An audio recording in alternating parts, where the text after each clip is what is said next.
Hey everyone, we're here with Nic Nemeth here on the Wrestling Chatter. How's your day today? Going great.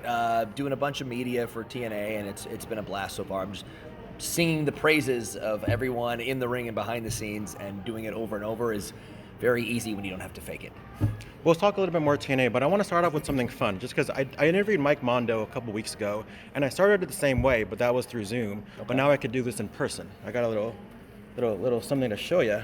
Okay. This little bad boy. There we go. Your first action figure ever. Yes. So I know you were a big wrestling fan growing up. So what was Yes. it like being immortalized now in action figure form? You can even hold it if you want to. It's one of those moments that's like cooler than anything else, because there's going to be several times that where it's like, hey, WWE is calling me and saying you're hired. Oh my God, it's the craziest thing. It's my first time getting into a ring and stepping up to the top rope going, whoa, what the hell? Then you're in a video game. You're an action figure. You have a T-shirt. All these different pieces. You're on the cover of the DVDs back when we sold DVDs. All these different pieces. Every step of the way is like awesome. Some little kid comes up to you and like has your shirt on and says something cool, or like does the hip swivel, and you go, yes, this is it. Like every step of those moments are absolutely insane. Like it's every once in a while, if you're having a bad day, like you realize how lucky you are, how cool, how many different things you've done, and most importantly, the money. Yeah. But also all these other pieces. No, I'm kidding around. But like, there's so many steps. Every time there's something new, and this was the first one. Like to go, I made it. Like I friggin' made it. I'm one of these. If they kill us off and beat us up, which they did the whole time, I go, and we're done, I'll always have this. I was in this Saturday night's main event. I was in the main event of Raw. I was in this pay-per-view. I punched Shawn Michaels in the face. Like, there's all these moments that you have that you just, if that's it, I still won. Let's put this bad boy right here, just to show everybody. But I have a next one, just the evolution of your action figure. This one right here. So who do you think would win between these two? Well, neither one of them has a great win record. But one of them's got more backup. But one of them does have more backup, but then also one of them has higher profile matches by themselves. Ooh, it's a great question. But the backup tends to not really help out that much. I'm gonna go with the versus Kofi 500 times Intercontinental Dolph over there on the shirtless one, if we're doing shirts and skins, because one, he backed it up in the ring, but also took care of business behind the scenes, backstage, much better than this young man. But this guy was still figuring it out. Yeah. Before we talk all about TNA, I do want to ask one more thing. Do you still get people coming up to you and with these ones and having you autograph the Nikki action figure? Oh yeah, all the time. It's whether it's Spirit Squad stuff. I was a caddy for a couple of months that people don't really remember, but there's no T-shirt or toy or anything like that. But yeah, of course, people come up and go, "Hey, do you remember this?" And I go, "Sometimes I do, sometimes I don't." But an old action figure, hell yeah, I do. Like that's one of those things where I saw it and like I feel like there's 20 figures, but every time one comes out, until like the last couple of years, where like Zack Ryder would be like, "Hey, listen, you got another figure?" I'm like, "Oh, that's cool. What is it?" But other than that, every one of them goes, "Man, I freaking made it. Some little kid is playing with a toy of me. Are you kidding?" Like. That's unheard of. Like, I won the lottery. I'm the luckiest guy in the world. So we're approaching the 1-year anniversary of your TNA debut. Okay. Aside from the obvious, winning the world title, what have been some of your other highlights in TNA? The first pay-per-view match I had with Steve Macklin, the first time I talked, I believe it was with Steve Macklin in the ring. I was very nervous to see if I could go and back it up, and if fans would go, "Oh, he was all talk for 20 years, or can he still go?" Wrestling Moose, I was looking forward to, and that I got to do it twice. So many other people. I got to tag with my brother. I got to do a 60-minute Iron Man match with Josh Alexander, which again was one of those times where I go, can I still go? I haven't been challenged like this. So those things that scared the hell out of me, much like stand-up comedy, those are the ones that I remember the most. Oh, we're going to talk about comedy in a little bit. But TNA's been around since 2002.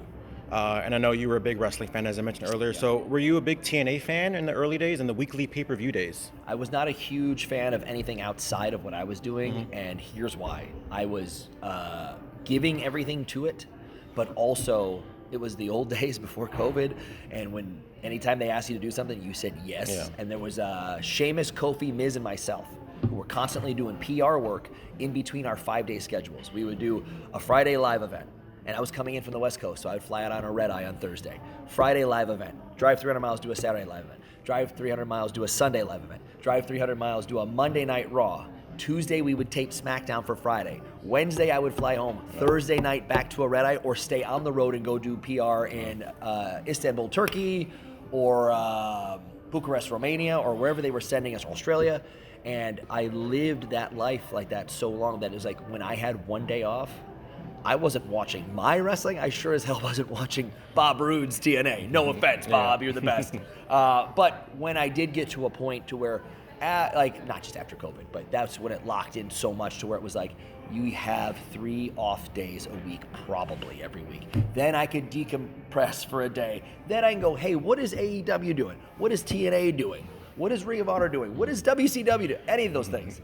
What's the independent near me? Then, because I love wrestling so much, once you get to turn your brain off for a day, you can go back to going, here's what they're doing here, here's the product they're offering here, how can I be innovative and combine these and make it for me? So it went from I needed a little break here and there, and then slowly but surely I wanted to see what everyone was doing and try and go, base that on the future of where we're going.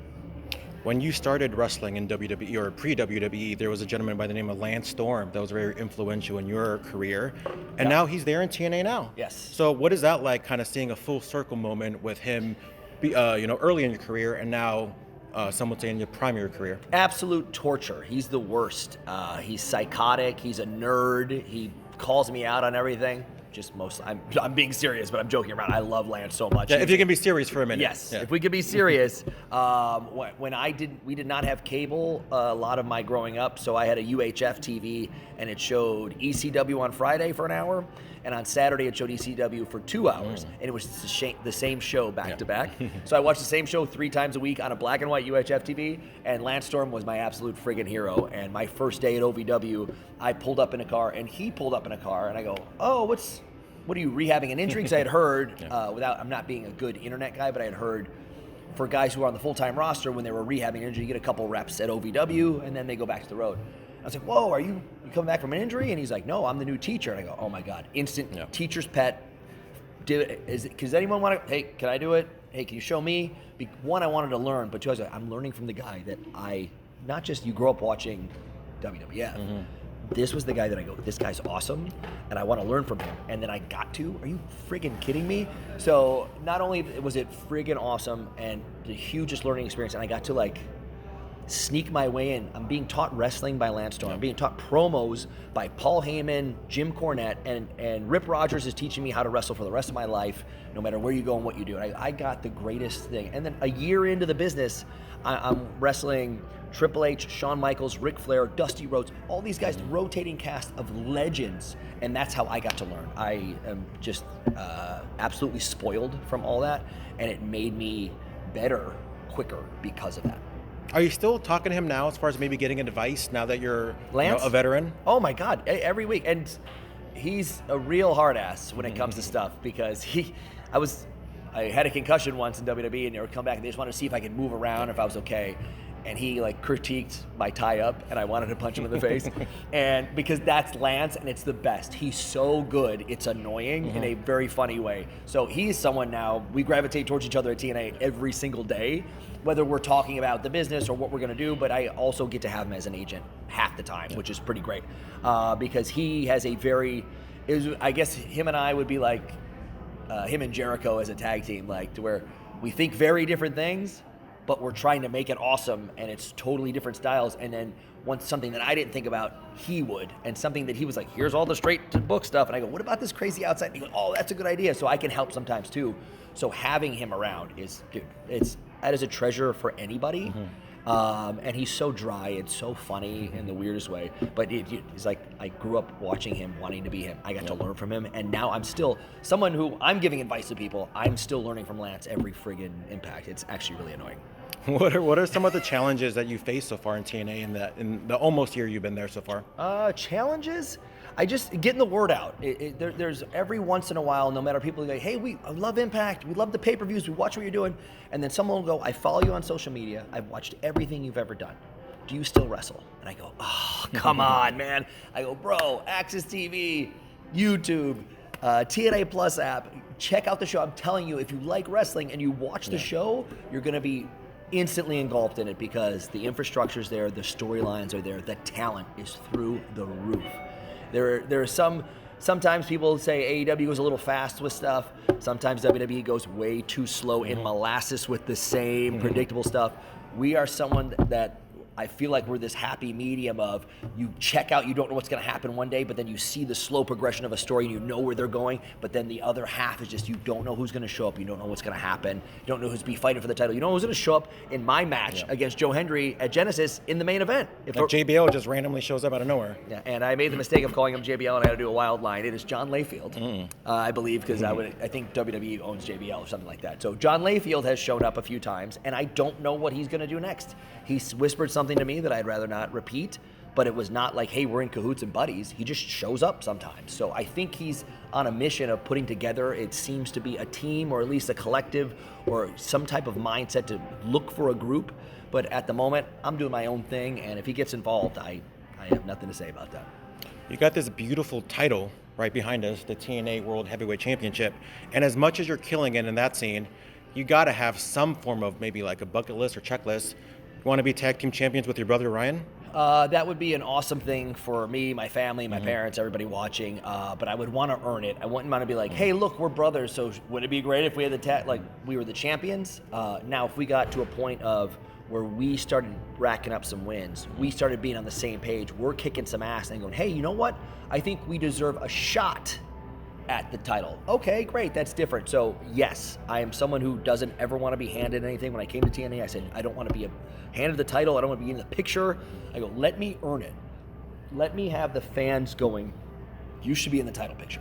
And a couple months in, I had to do a match with Moose because he kind of forced my hand. But 3 months after that, it was picking up the wins, racking up the wins, finding a way to go, hey, now it's my chance to get a shot, and then coming out of a multi-man match with it. But I mean, I'm not going to look back. I don't have any goals when it comes to titles and moments because I've been so lucky with them so far. What I want to do is never, ever have someone go, I kind of lost a step. We got to take it easy. Or, hey, you know what? I know you're the champ, but just we'll kind of phone it in tonight. I cannot do that. Yeah. I will not allow it. I won't let a match that I'm a part of do it. I won't let a show that I'm on do it. And when I have to follow everybody else's show-stealing matches, I go out there to deliver, and I always will. You talked about Lance Storm being an influence on you. You talked about Lance Storm. I talked about Lance Storm being an influence on you. Is there anybody out there that looks to you as as their Lance Storm in some ways? God, I hope not. I'm joking. No, there's with TNA we have a couple guys who've been around, Kazarian, myself, the Hardys. It's amazing. Even Moose is getting up there as like a veteran.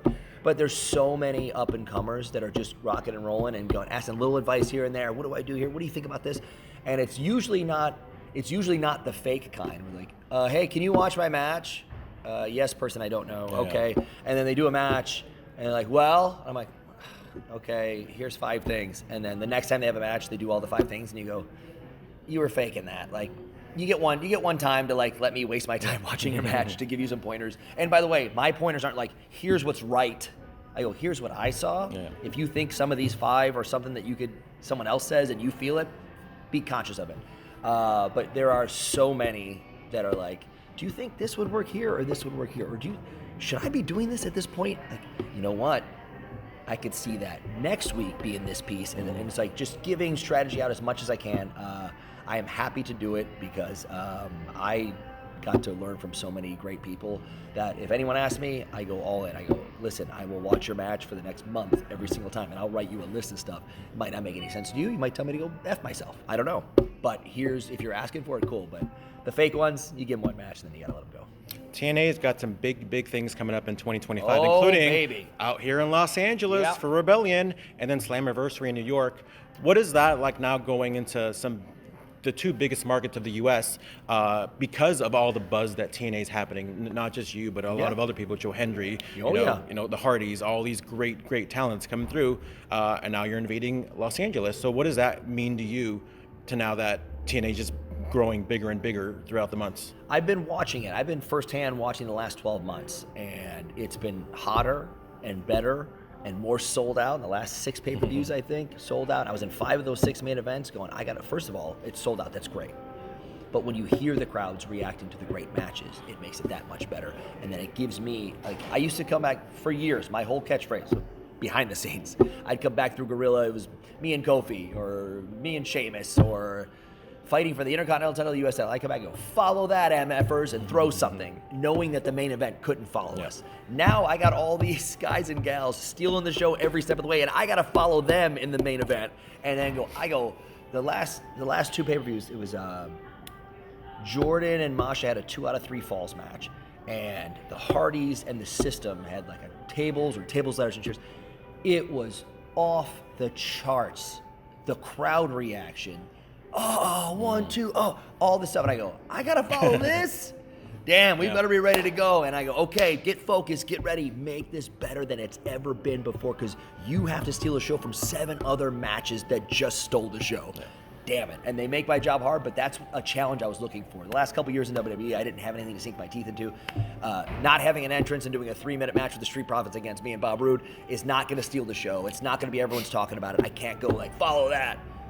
Not having that chance, it's time to get out of there. So it was here, now I have the chance. Hey, you're the champ. You have the target on your back, everyone's following for you. Everyone's coming for you, and you got to follow all the matches and still send everybody home. So when they go home, they go, we have to go to that New York show. We better be at that LA show. We have to go back, because this is the place to be. It's safe to say that I will be there. I do want to talk a little about your comedy career. How's that going? I know you've been doing a lot of things. I went to one of your shows back in like 2015. Oh, wow. Back when I was good? I had a buddy of mine. It was like an improv thing, and you were there. And yeah, you were great. My buddy was great. But how's that going in 2024, going into 2025? It's awesome. My brother and I, just because, for Busted Open on SiriusXM, I have to watch all wrestling no matter what's going on, whether I want to or not. So anytime there was a gigantic AEW, WWE, TNA, independent show, a big pay-per-view, like SummerSlam was in Cleveland, so we booked a show there 2 nights before. We had Bound for Glory, and it was like, oh, let's book a show for that. So we're working on one for Genesis. Anytime there's a big pay-per-view where we know a bunch of wrestling fans, we'll try and get a show in there if we can, if we're not working the night before somewhere else. But any company's big pay-per-view, the fans are almost always the same ones that bounce in and out of all the shows, and we have a blast doing it. And it's still, I used to focus on that because I was like, not being challenged at work. And now I'm being challenged at work, and it's insane, but I still get that outlet to go do it and have some fun and, poke fun at the weird job that we have, that we're all oiled up in underwear and fighting each other, and then go back to all business the next day. I live for that. Like, I love a challenge. It makes me write new material. It makes me stay up on all what's happening in wrestling, so I can have my little inside jokes, but also focus on that and separating it and going, hey, we got a show over here that's selling out too.